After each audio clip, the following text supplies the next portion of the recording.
So I just got up barely an hour ago and I'm already planning my first nap of the day. There's going to be multiple. And I'm not doing the thing where I stayed up too late, woke up to my alarm, and am plotting revenge on the sleepiness. No, I'm just a shameless napper. 25 years ago, I really struggled with naps. I'd pass out in an office chair or like a break area behind a restaurant kitchen, a Chevrolet S10 with a bench seat that didn't recline. It never worked. Then we moved to Korea, and I noticed it's socially acceptable to sleep in public. Park benches by day, and even after a night out drinking, you'd see people passed out comfortably on sidewalks, pony walls, and even sleeping upright, leaning against a wall. But mostly I'd see people passed out on the subway. It's kind of a natural spot to pause and take a break from all of the bali bali culture, the non-stop droning and white noise and that rhythmic clack, clack, clack, clack all kind of contributes to a mild hypnotic effect that just like hits your eyelids. Riding from Seongnae to Gyeohyun and later Gaeang Station to a job in Pugmudong 3 days a week, I started trying. But instead of owning it, I just told myself I'm just shutting my eyes. Just shutting my eyes. I'd listen for the announced stops and time myself. Did this 3 days a week for a couple of years. One year, always open, never fully asleep. I got good at it. When I'd get to my stop, I'd hear the announcement and open my eyes, and they just weren't heavy anymore. Occasionally, I'd have to wake up people at the end of the line where I'd get off. They were completely passed out, and no one has any idea what happens if you stayed on the train after that last stop. Anyways, I kept it up. When we moved back to Canada, I was pretty good at just shutting my eyes in the truck here. I'd put on the radio and time myself by listening to a certain number of songs and then open my eyes and get going. I remember telling Jessica this, and she asked why I didn't just set my alarm. I set the alarm and my whole world changed. The day job instantly became more tolerable.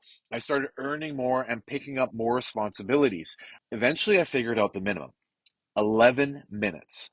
I can almost always fall asleep in that time, often with time dilation, sometimes with dreams. More on this point later. My alarm goes off and it feels like I've been asleep for hours, but it's only been 11 minutes. Here's what I realized late into this. I'd been practicing napping like it was a skill. First, by telling myself it was okay. Next, with just shutting my eyes. Eventually, I could fall asleep almost anywhere. The weird part? The best place to learn is in public. The subway in Incheon, my truck in parking lots, benches in client facilities late at night where I can lie down flat. Not because these spaces are comfortable, they just need to be good enough. It's because napping in the thick of it has a built in urgency. You're in the middle of something when you stop, and when your alarm goes off, you're back in it again. We're already where we need to be, and now we're sharp. So, all of this is caffeine's fault. If caffeine actually did what we all go around saying it does, I wouldn't have to nap. None of us would. We'd all be alert and clear eyed, making sober, rational decisions on a few hours of sleep permanently.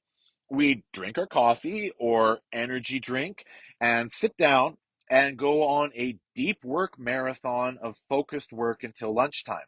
Then everyone would get back to work for the latter half of the day and just repeat the same, and we'd all live happily ever after.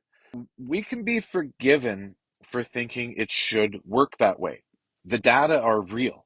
Increased time to exhaustion, increased accuracy, increased reaction time, potential gains in preserving and enhancing memory.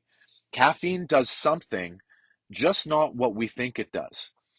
When we get into our first coffee of the day, we feel aroused and alert, ready to work. And we conflate that feeling with intelligence, with productivity, with having actual energy. But caffeine doesn't do any of that. It just blocks the signal that tells us we're tired.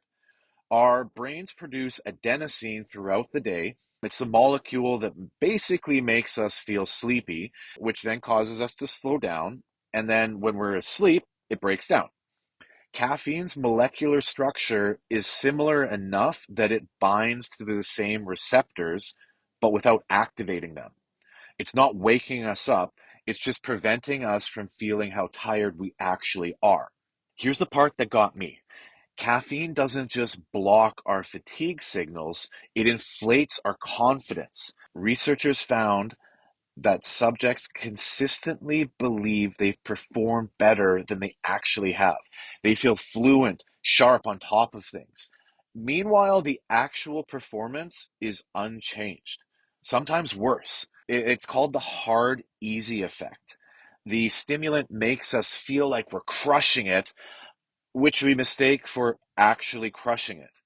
We can't accurately judge our performance anymore. And when we drink coffee every day, our brains adapt and create more adenosine receptors to compensate for the blocked ones, which means our baseline shifts.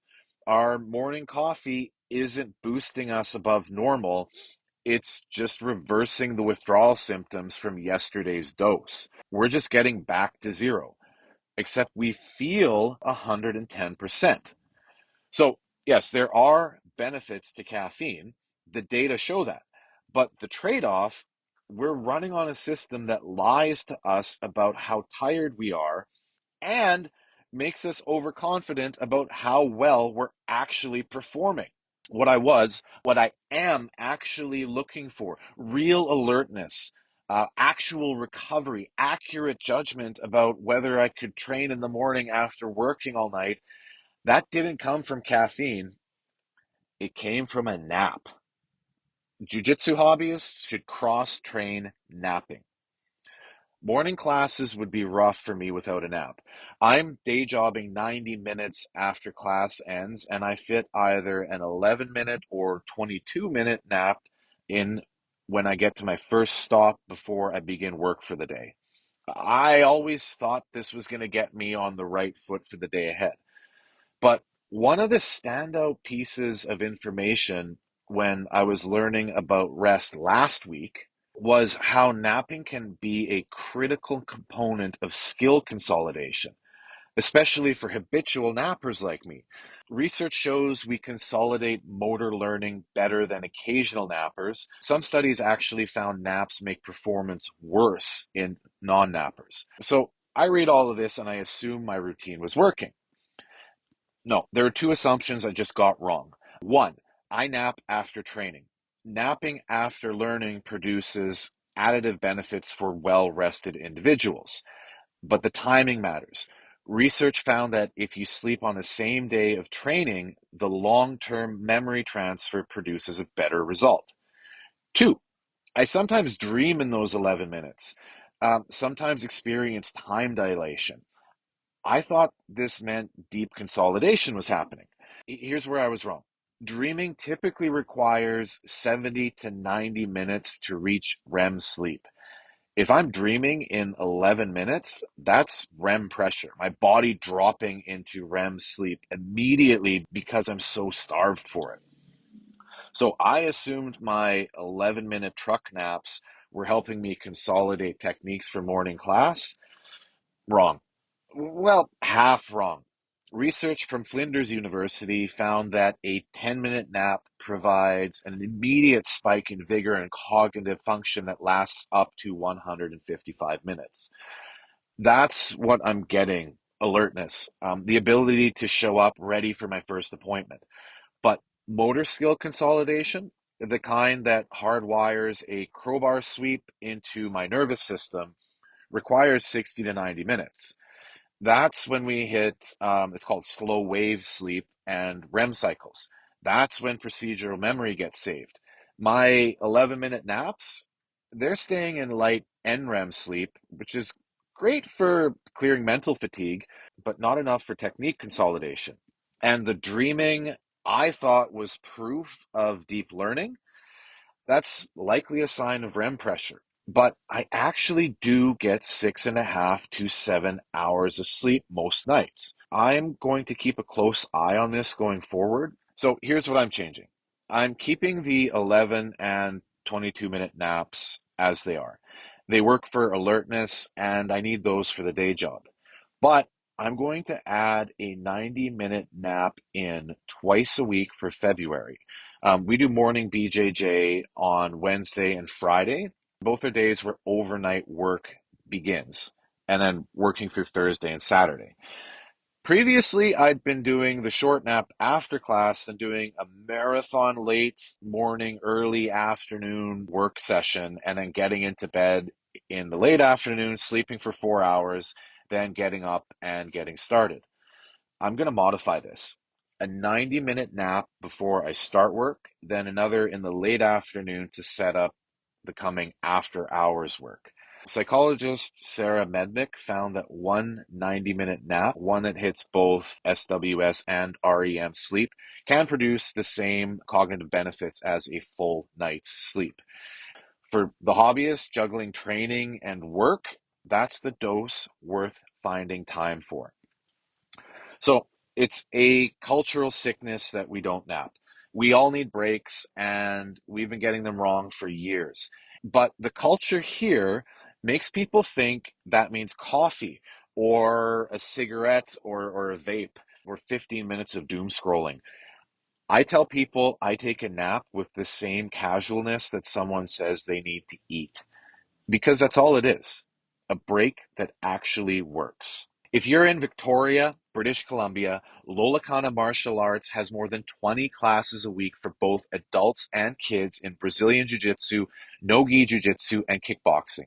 Free parking, we're Indigenous owned. Come check out our free trial week.